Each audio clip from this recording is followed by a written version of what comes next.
BFFs, Keyan and Francisco. Francisco, Keyan, how was your week?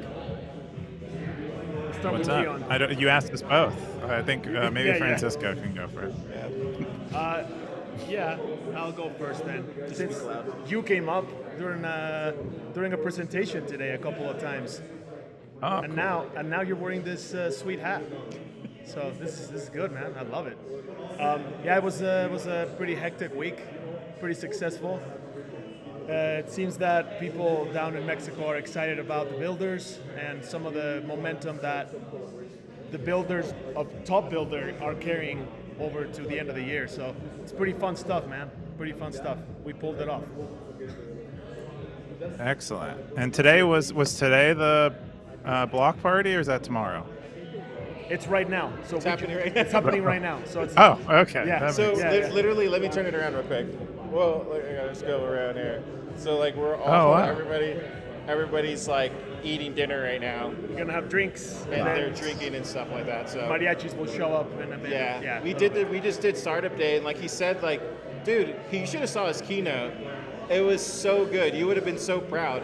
He quoted, go ahead, tell him. Yeah, I quoted my 3 takeaways from the last 4 startup days, and you were one of them, Parker Lewis, and of course, Andre. I did a TLDR on some of the things that I've learned over the last couple of years, and then building on top of that, giving advice to founders. Excellent. Yeah. I didn't catch. I told Car I meant to watch the stream, but I didn't end up catching it. I'll probably rewatch it tomorrow. Nice. Yeah. Dude, it was incredible. It was fun, man. Incredible. A lot of great builders here. Ton of great conversations. We have Bitcoin News here. Freedom Texas News is here. A lot of media. I was surprised. Yeah. A lot of media over here. It was pretty exciting. Oh, cool. So with all that, if you've never seen this crazy show before, it's called Saturday News Live. We cover the top 5 stories on Bitcoin. We're having Francisco as a special guest. Francisco has a lot to tend to, but I wanted to come say hello real quick. You wanted to come say hello? Yeah. Oh yeah, one other thing. Francisco, before you leave. Uh-oh. If you want to leave, you leave whenever. It's your night. It's your night.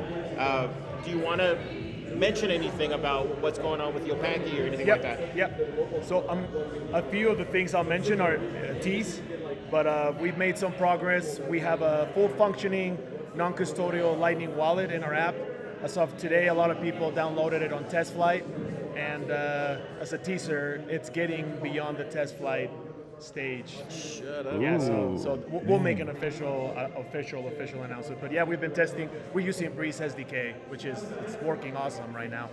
And over the last 3 weeks, we've completely redesigned the Loteria, and people like it, man. It's just easier to use, easier to slide through cards, faster to laugh.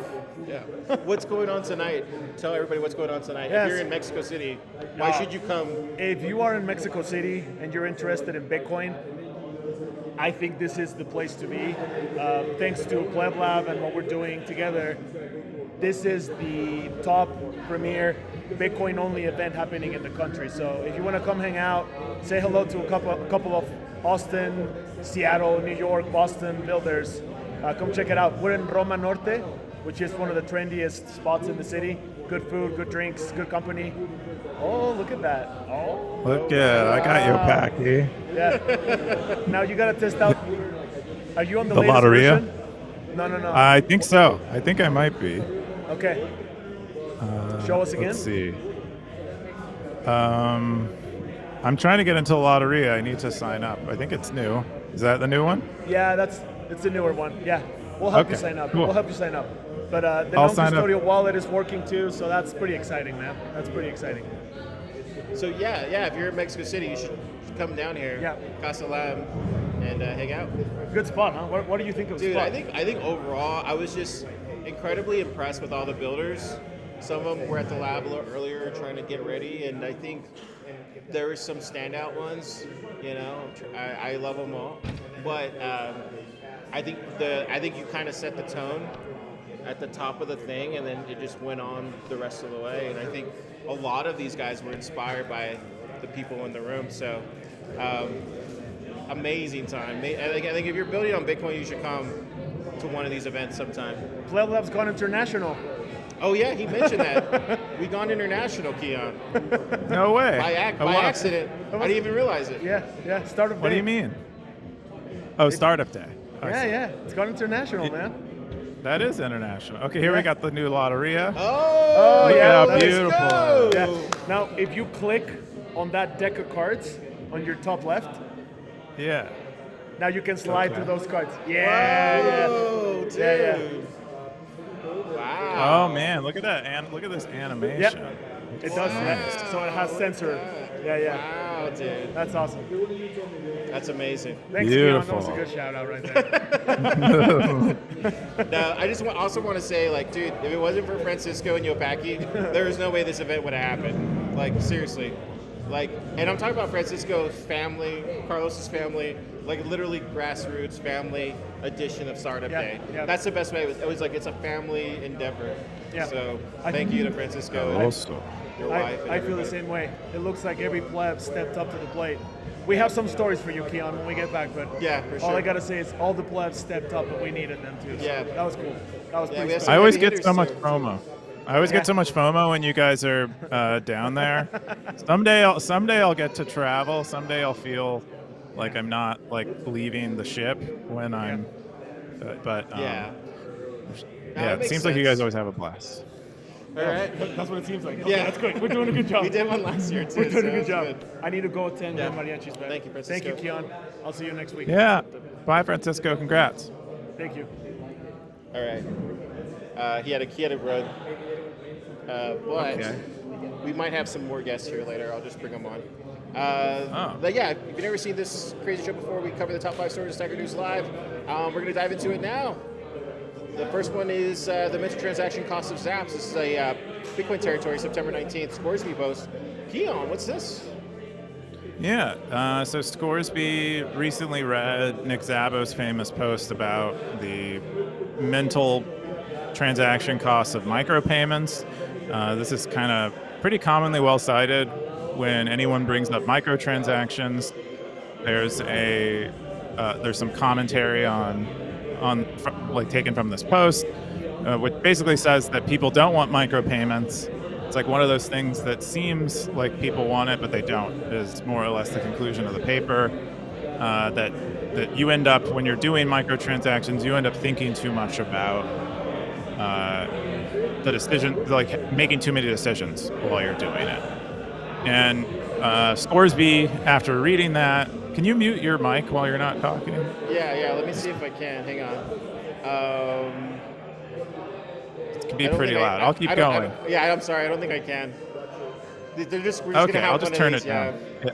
I'll It was I'll either- mute it on my end. Yeah, for the Stackers. and, just, yeah, go ahead.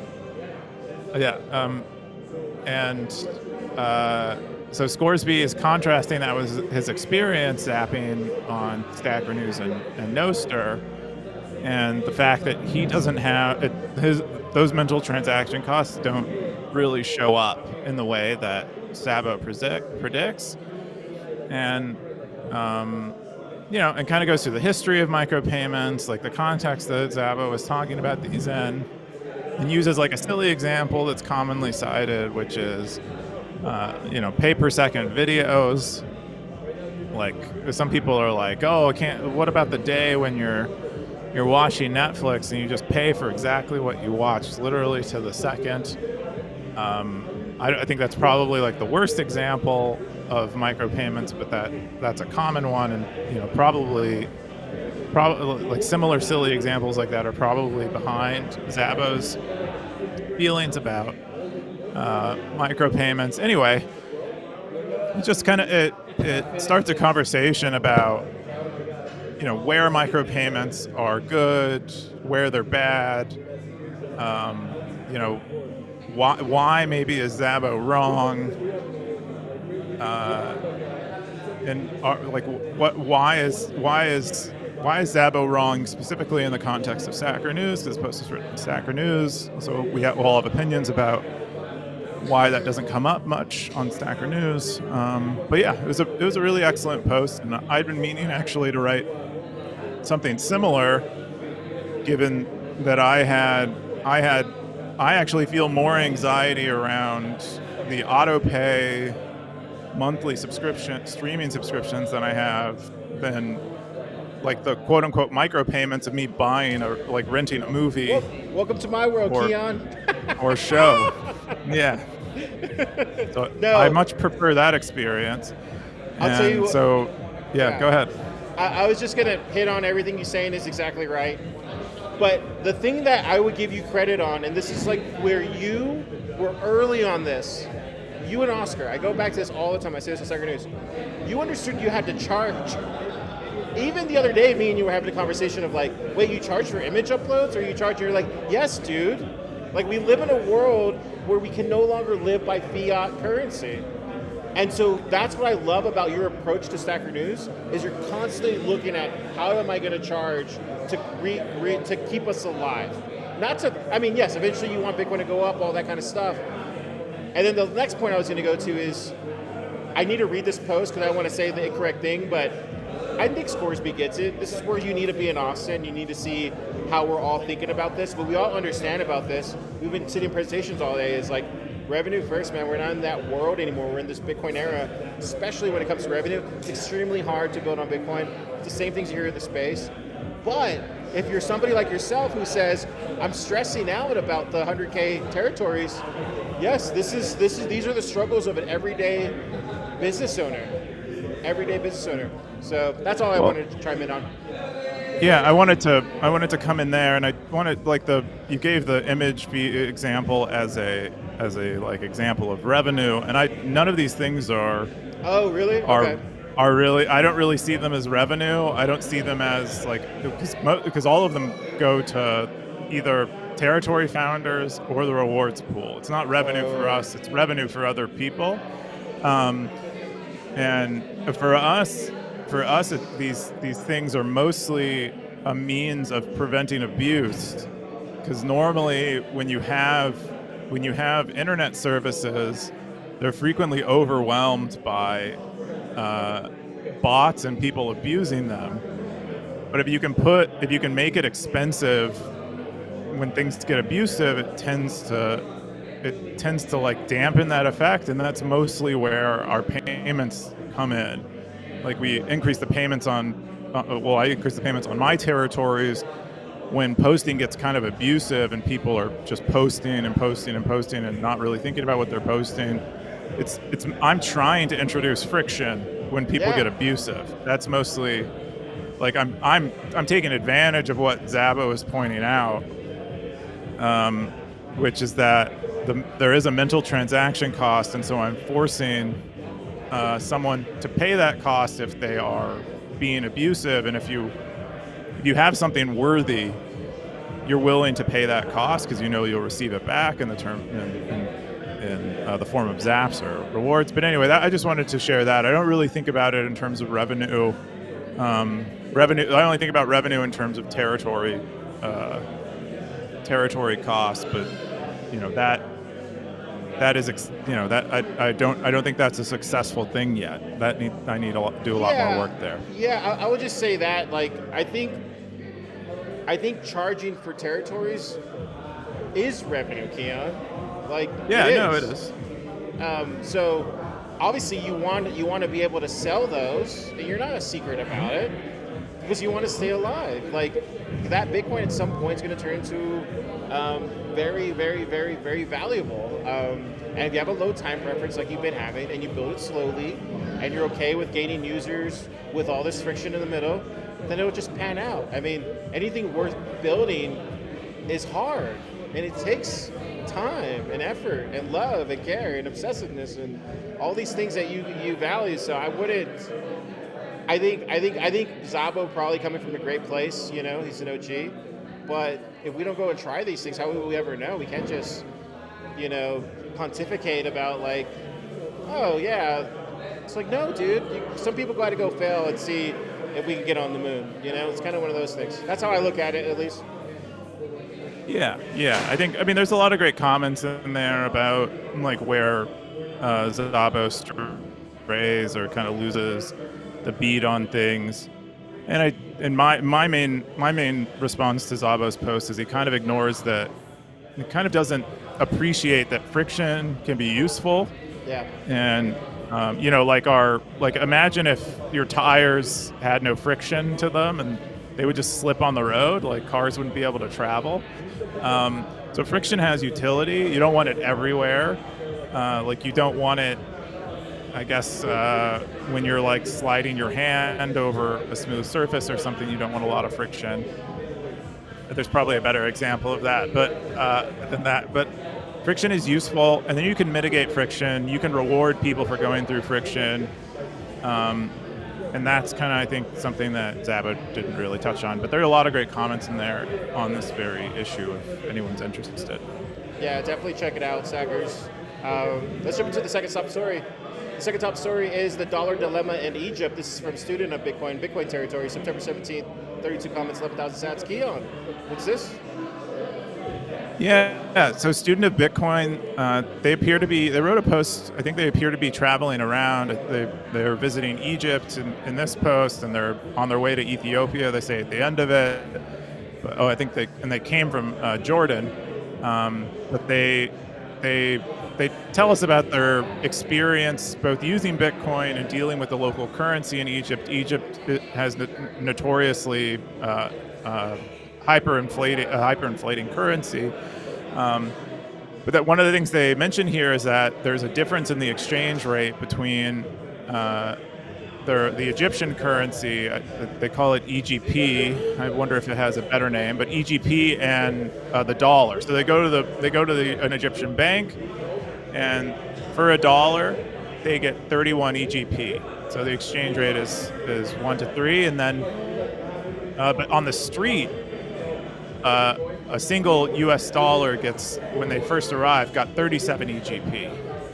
And they say the reason for that is that there are conversion controls on currency. So there are, when you go to the bank, they limit how much of this conversion you can do. So what crops up is, non-bank exchanges for currency, and people are willing to pay a premium because they've already exhausted their limits at their bank. Because it says here they don't have access to USD or a very limited amount, and your credit cards are often restricted on foreign usage, and the ATMs also have low limits. They said while they were there, the street price for $1 US was 70 in the local currency. Anyway, pretty crazy. They also talk about they talk to a lot of the business owners there. They said one small restaurant owner has seen the produce prices for the input to their restaurant have gone up threefold over 6 years. So you can imagine, you're paying maybe $1 US for, I don't know, a bushel of zucchinis, and now you're paying $3. And so they're forced with either having to raise prices on their customers or reduce the food quality, or go out of business. A scuba diving shop owner says that they have loans in euros, and they prefer receiving foreign currency from their customers. And then they said their Airbnb host stores their wealth in cars. They literally buy, motor vehicles to store their wealth in, because it even though it's a depreciating asset in most places in the world, it stores wealth better than the Egyptian currency. And then they said they were able to. They weren't Bitcoin is illegal in Egypt, and so they had people don't want to talk about it or aren't really using it very frequently. But they said they are able to talk to people about it, and they were able to pay for quite a few things: a shirt, a cold plunge, and a stay in an Airbnb with Bitcoin. But great posts, and I'm looking forward to more of these. Yeah, I think that's the thing that I see, at least here in Mexico City, is the same thing. A lot of them don't, well, at least here, they don't want the dollar. They actually want pesos. And the other thing I've noticed is a lot of them trade work for work, instead of exchanging currency. But you could tell here, though, they're entirely, they really love the peso, man. Really love the peso. Yeah, I was kind of shocked. Rate? I don't know what the exchange rate is, but like every 2,000 pesos is like $100, I think. Wow. Something I like wonder that. if their currency is doing better than ours. I don't know, but we tried paying cash the other day, and they just don't want it. So Wow. yeah, it's different. The other thing I noticed too is like here, like no one's carrying around, like walking around with their phones like on the street. They're all like they're all working towards something. It's weird. It's just a totally different element here. But I think every country, or at least I'm starting to believe, like every place is different, and it requires those individuals in that area to figure it out, and what approach it is for them to get on a Bitcoin standard if that's what they want to do. So Yeah, it definitely is different everywhere. But I'm really surprised that they don't. I imagined everywhere would want dollars, but I guess it implies that their currency is stronger than ours. I think also too, like even if you gave them more in dollars, they wouldn't want. It was funny, dude. Yesterday we got a parking ticket, and we were trying to get somebody to give us pesos for $20, and they didn't even want to do that. And the parking ticket might have cost like $2. And they just didn't want the dollars. And it's kind of weird, man. It's weird times. Well, I think it's definitely weird times where the dollar's doing something, and I'm not the guy. I think Jimmy talks a lot about it. Jimmy Song talks a lot about it in his book. But yeah.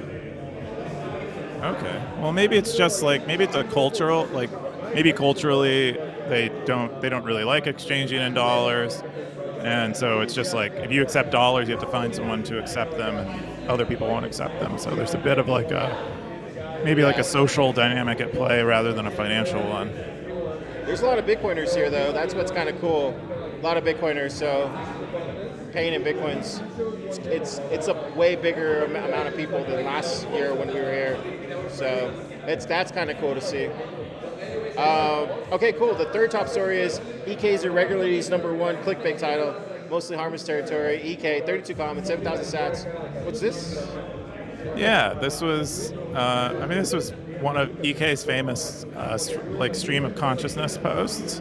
I think less of a stream and more focused than we've seen some other ones. But he's mostly talking about, I mean, in addition to many things, he's talking about his experiences of being a quitter, or seeing, his perception of himself as a quitter. Because I don't think he relays much here that indicates he's like an abnormal quitter. Like as far as what as the things that he quits here, things that people commonly quit. But he relays things like quitting soccer, quitting, he has a list here. He's quit running, he quit playing guitar, he quit playing piano, he quit climbing, he quit, these are all the things. He's being really hard on himself, because I don't think anyone has quits anything permanently. Yep. I mean, there are very few things that are like permanent quits. Maybe if you quit being an Olympian, there's really no going back. Like the older you get, the harder it is. But most of these things, as far as hobbies, they're not really hard quits. But he enumerates through all of those things, and then he's doing it as a lead up to discuss, why he doesn't want to quit Stacker News, and kind of articulates working at Stacker News, because EK works with me on Stacker News, and he basically in an attempt to justify his not wanting to quit, he kind of tries to articulate his vision for Stacker News and what he wants to see happen over the next few years. And I think as a message to EK, I would say that most of us have quit lots of things. I think it's a sign of you listening to yourself oftentimes.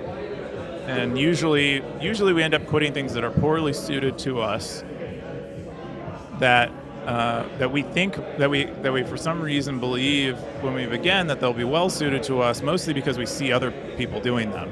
And there's like a process of realizing that things that are well suited for other people that you see often aren't well suited for you, and that it's more like I view it more as self-realization than quitting, personally. Yeah, I guess what is this bottom part here? Is that what he says here too? Or looks like it's two separate posts.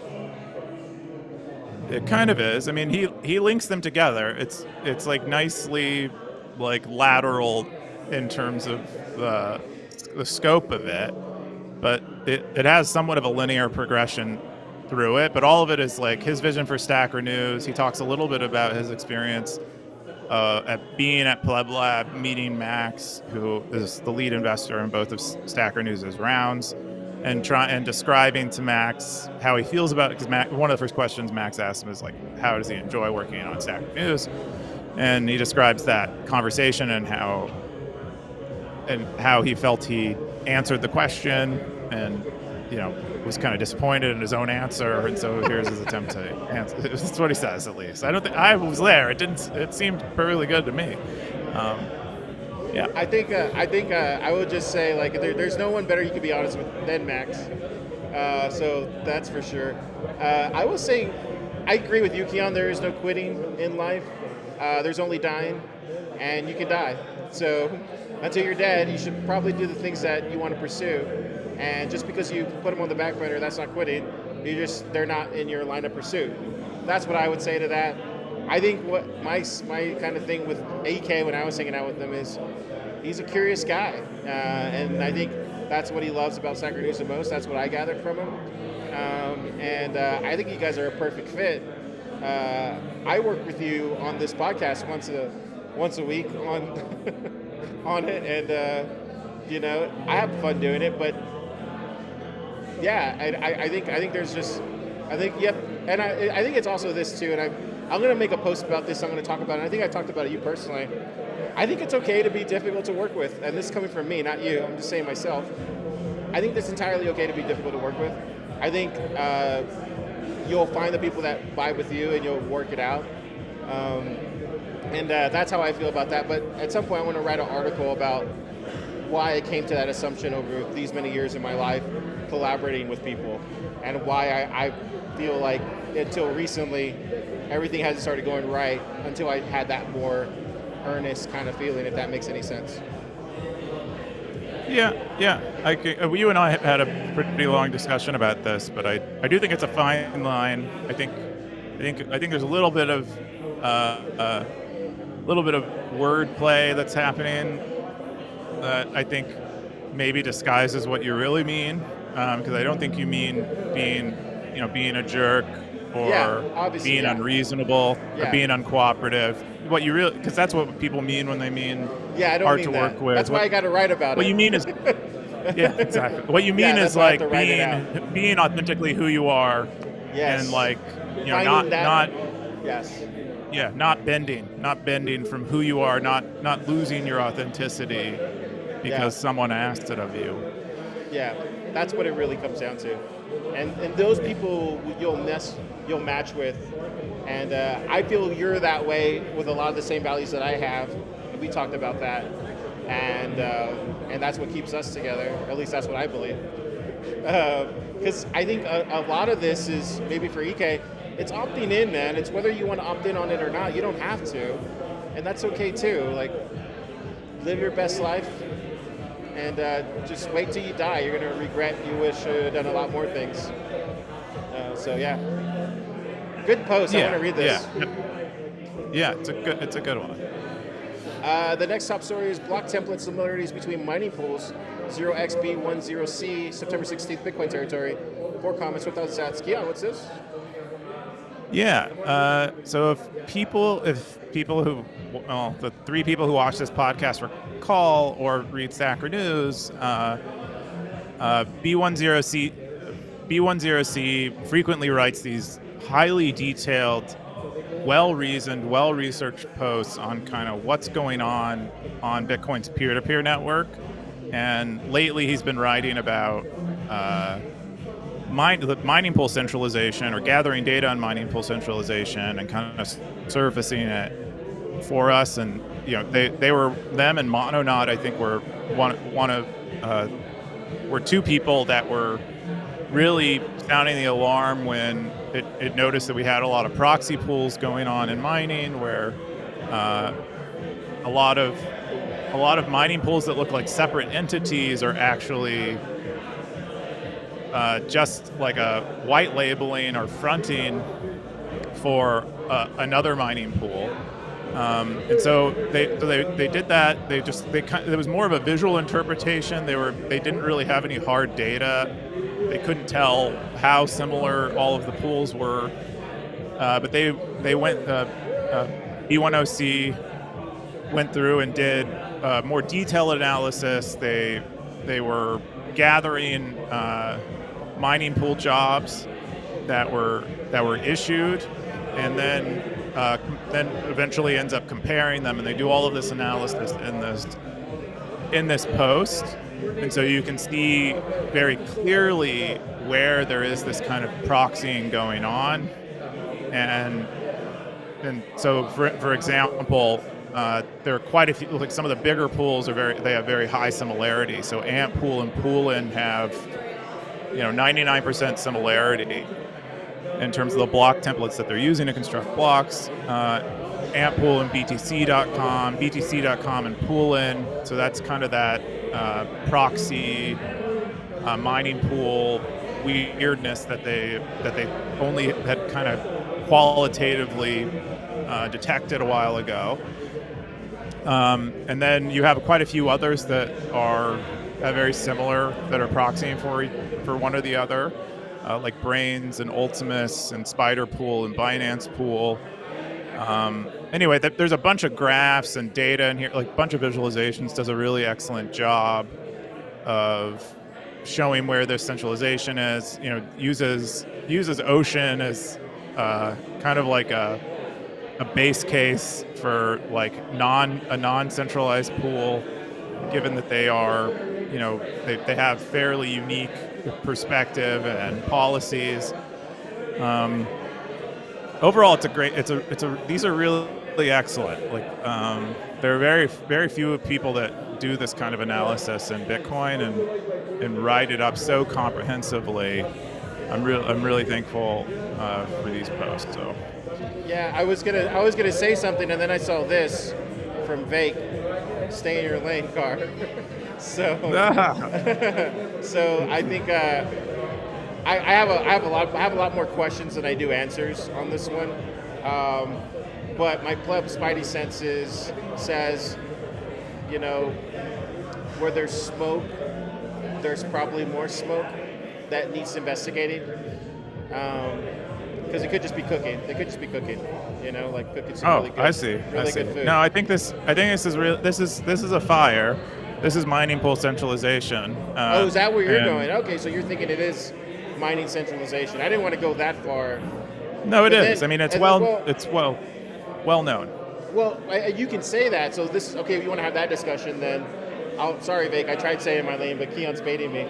Well, then the question I would ask is, the person who made the post, like, are they anonymous? Like, do we know who they are? That's why I'm saying I have more questions than answers, because they could easily be working for another pool, No. I don't. They're all of their data is open source. So you can go and view all of their data, all of their analysis and stuff is all out in the open. Even if you don't know their identity, it doesn't. This person has a history of working on Bitcoin stuff, and so this isn't a plot in my like. I didn't say it was. I didn't say it was. Like, it's just that's why I have more questions than I do. That's why I didn't want to call it what you're saying it is, because I have more questions. I'm curious why they were like, why do they want to make this post? Because it's an existential problem for Bitcoin. This is like a huge problem for Bitcoin. That's I know plebs are insulated from this stuff, but this is beyond all the L2 talk and eCash, whatever is kind of going on in the the social sphere of Bitcoin at the moment. This is actually existential for Bitcoin. Mining pool centralization and mining centralization is getting to the point where it could lead to significant censorship, which undermines Bitcoin entirely. So that's why this is a big deal. So yeah, I hear you on all those points. This is why I stay in my lane and the mining stuff. Like, I know nothing about mining. Don't listen to me. but I always have more questions than answers when it comes to the mining stuff. This is why I don't comment on the mining stuff, because I just don't know. And I stay in my lane. So. Well, if you want to know, B1OC is the guy. Oh, is he a stacker too? He's a stacker. He posted this They posted this themselves. Okay, well he moves up a little higher in my trust algorithm. Yeah. I didn't know he was a stacker. Sorry, B1OC. Cool. The last top story is rambling deflationary thoughts. This is from the Wild Hustle, Bitcoin Territory, September 19th. Keyan, this is the last post. What is it? Yeah. So the title is accurate. The Wild Hustle shares some rambling thoughts about deflation and what it means, like what it means for people holding Bitcoin. My favorite line in here is, I'm making millions of Satoshis a month.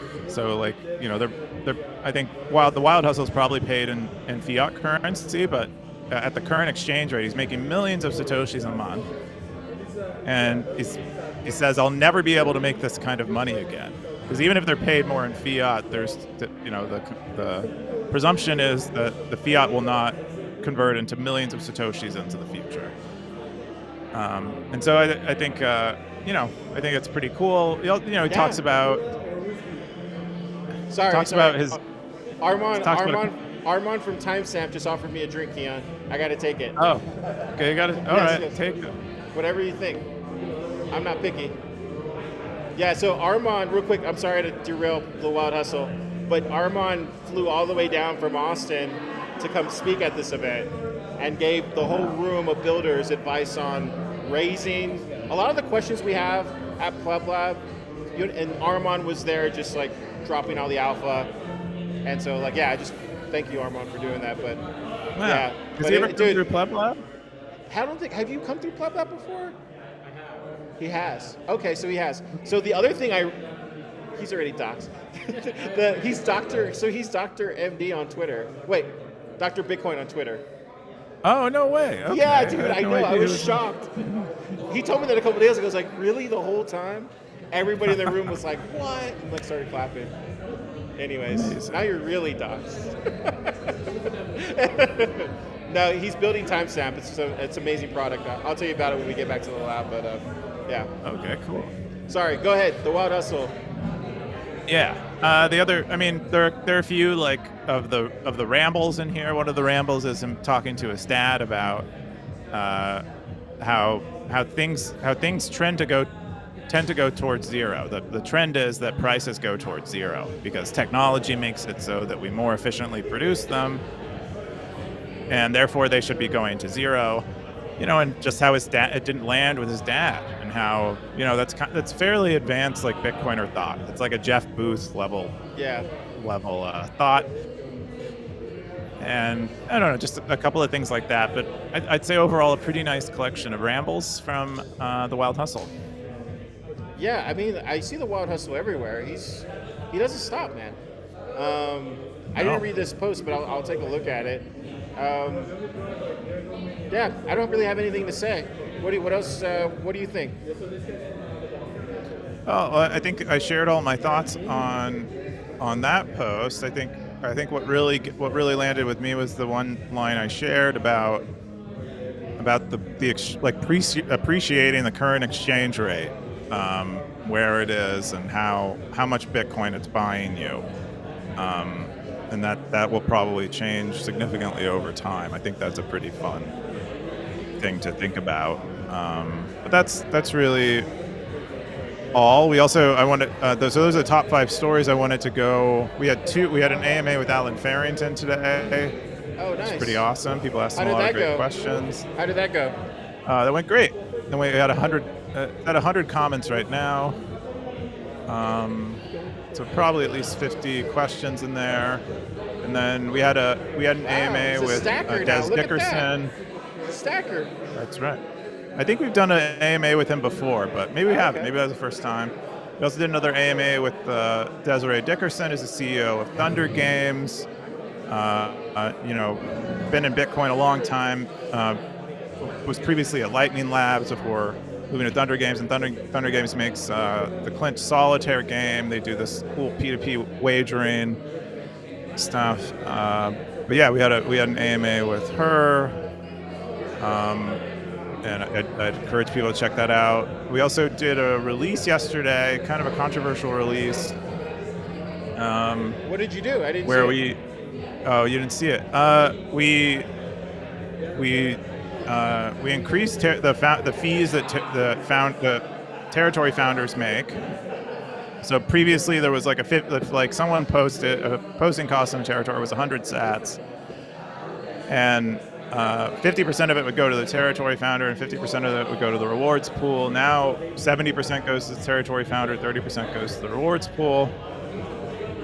The other thing that we did was we increased the Zaps sybil fee.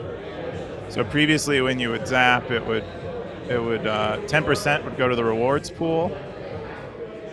Now 30% goes to the rewards pool, and this is just to discourage abuse of zapping, like zapping for personal gain in a fake body way.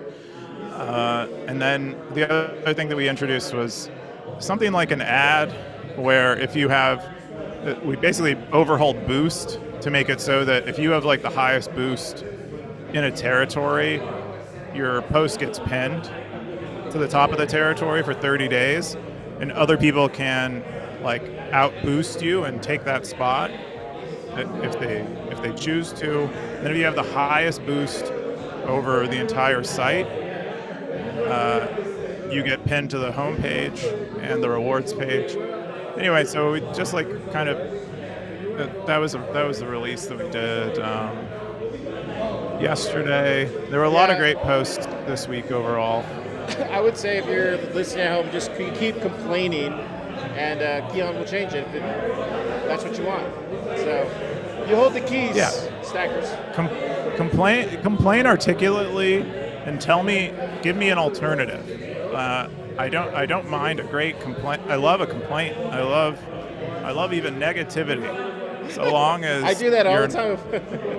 So long as when I probe you for specifics on what's wrong and how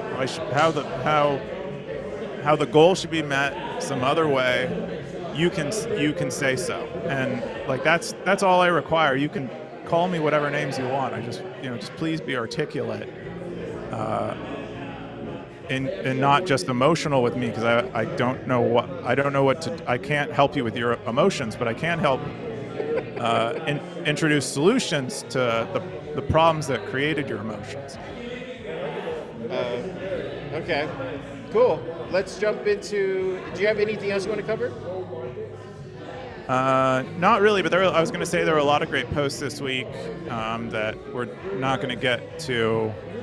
Darth Coin shared a cool story from 10 years ago where he onboarded a small company to Bitcoin. Running Bitcoin did a great guide on silent payments, which we're seeing a lot more use of, where you kind of get to sort of reuse a static Bitcoin address. There's a great question asked by Siggy about the dumbest tech mistakes people made. Gray Ruby had a dinner party where he was discussing Bitcoin with a friend. But a lot of really cool stuff this week, and I would encourage people to go check out the top stuff of the week if they feel like they missed anything. This is awesome. Great week in Stacker News. Let's jump into the top stackers this week. Keyan, read them off. Yeah, I can't see your screen, but I'll jump over there. Top stackers this week are Hiding, then we have Undisciplined. Cheers, y'all. Then Hey, look, check this out. Coins Reporter. Look, check that out. Boom. Cheers. Boom. I don't have any. I have this cup. Cheers. There it is. Whoa, what is that? Tequila? Topo Chico? Fresca. Wow. Keyan, you haven't had this drink before, but it's good. Probably not.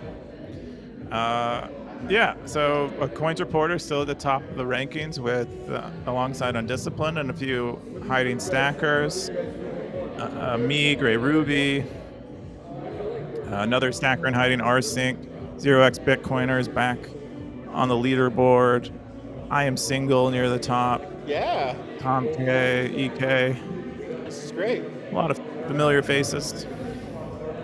So we're going to jump into the most popular segment in Bitcoin, the Cowboy segment, where everybody tunes in for this. This is this week's version of the Cowboy segment with Car drinking this week, and Keyan wearing his stupid cowboy hat. Keyan, when do you get rid of that dumb hat?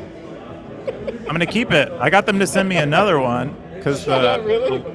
the logo is like kind of falling off, and I left them a 2-star review. Oh, dude. And they're like, oh, dude, I didn't send me a picture. I'll send you a new hat.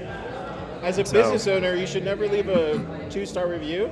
Talk to the people first, and then leave. If they don't fix it, then leave a review. Bad review. No, but you can update these reviews. These review systems have the ability to be updated. So, That makes it's sense. part of what the incentives are, such that maybe you send them a private message and they don't do shit. But if you put a review on their website that's bad, they're highly makes sense. incentivized to fix it fast. So I appreciate, as a business owner, I think it makes sense. Okay, so we got Coop at the top one.